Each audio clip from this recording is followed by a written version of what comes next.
What up, my beautiful tubers? Thank you so much for clicking on today's episode. And we finally got the Polar PATRIOT Warbond in the store. But is it actually worth 1,000 super credits? I don't know, because after doing some testing, I'm not too sure. We'll find out more after the intro.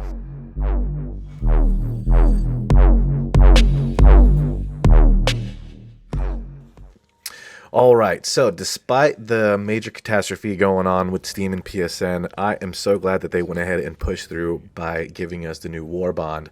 Not to sound ungrateful by any means, but nonetheless, what the heck is going on with the weapons that they gave us? Because they are pea shooters. That's one thing I was afraid of. Real quick, here's the first, second, and third page of what you're actually going to buy if you do want to buy this Polar PATRIOT Warbond. In my opinion, I don't think it's worth the 1,000 super credits. I just want to be completely honest. But nonetheless, we're going to do a little breakdown on what it's like fighting the Terminads. And then tomorrow's video, we'll go break down what it's like fighting the automatons. All right, so stick with me, you TikTok brainers. Let's get right into it. First off, starting off with the Tenderizer. It's your typical AR. It's got a full auto burst mode and single fire. My personal honest thought right off the rip, I don't like the gun. It's the mag size is too small. Doesn't do enough damage. Like I said, it's burst and semi-auto. I don't know who's using this gun in burst and semi-auto, but let's give it a little stat comparison compared to all the other assault rifles that are light, technically light armored assault rifles. And what I think, I just think that this nonetheless is shitty all around. It has the same damage, whoop-de-doo. It has a lower fire rate than the actual Liberator, and it has a lower ammo capacity than the Liberator. So what's the point of picking it if it's low, if it does shittier stats than the actual Liberator? With the Liberator concussion, as you can see, it still loses against damage, but it wins against everything else with ammo capacity, recoil, and fire rates. But none of that comes into play when you're actually using this weapon, in my opinion. We're not going to compare against the Liberator Penetrator or the Adjudicator, mainly because those are medium penetrating armor, and I wanted to compare it against light armor because I'm so glad that they gave us an assault rifle, but this thing is shooting peas, pellets, and the highest difficulty setting. You get overrun so quickly, and it just doesn't do enough damage against these brood commanders, against the armored warriors, because mostly when you're fighting against, when you come across these, of course you get swarmed by your hunters and your scavengers. That's not a big deal. That's not really what this weapon's made for, in my opinion. I think you need to use side armor or have a rover protecting you, or a shield backpack. Nonetheless, the assault rifle, in my honest opinion, is not good. I'd rather use the other assault rifle, in my opinion, because the entire game, this is what's happening. You are just constantly getting run up on. It's not even doing any damage. So maybe in the future they will give us a little buff. But right now, as of where the weapon stands, it is not. It's not it. It doesn't do it for me. I don't like having long fight engagements when I'm fighting the Terminads because you get swarmed so quickly, and with this gun, that's exactly what happens every time. It takes the longest amount of time to fight these animals, and I'm running out of ammo more often than not. I'm mag dumping because it's not putting enough damage to take out the simplest warrior, armored warrior, or brood commander.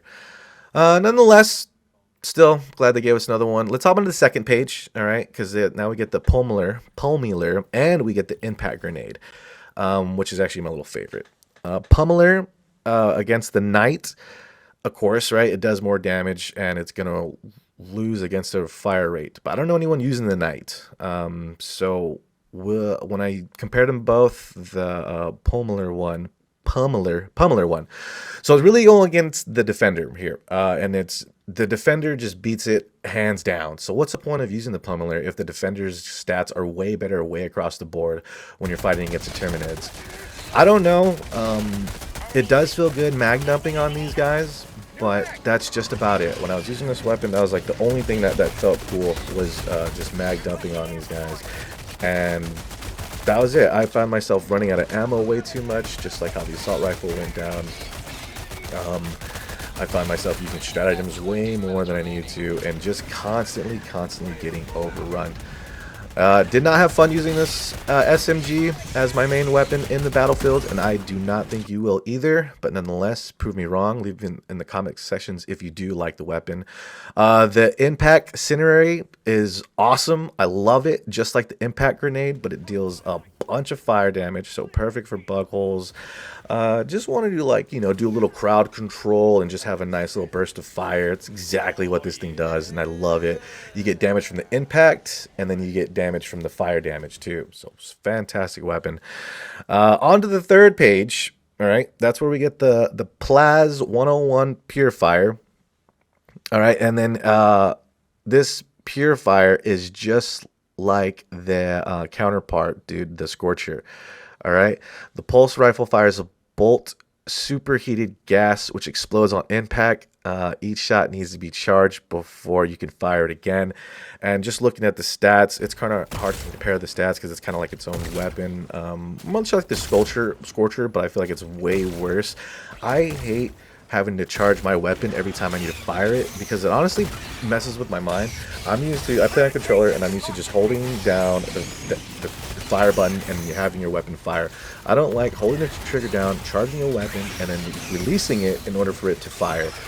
When you're fighting against the Terminads, that is too much BS to be happening, and these hordes come way too quick at you, and by the time the hordes rush at you, the splash damage is what's going to push you back anyways. So what's the point of using this gun if it sucks with the charge? The charge is too slow, the splash damage is too big when the Terminads get too close to you, and that's it, man. I don't want to spend almost a whole minute fighting a swarm of group commanders or armored warriors, man. I just don't want to do it. It's not viable, and it's not kosher, and it's not how you spread democracy, in my opinion. Maybe you guys might like it if you're used to the Scorcher. This might be the gun for you, but based off the projectile speed, the splash damage, and everything that was a negative while using this gun against Terminads, not for me. Not at all. Do not like it. Maybe it might be for you. Let me know in the comment sections if I missed something. This charger was extremely weak before I threw its shots on it. But that's going to be the Polar Patriot weapons against the Terminads. Let me know what you think before you buy this. I hope you have a great day, a great month, and a great year. My name's Sincere, and I'll catch you in the next one.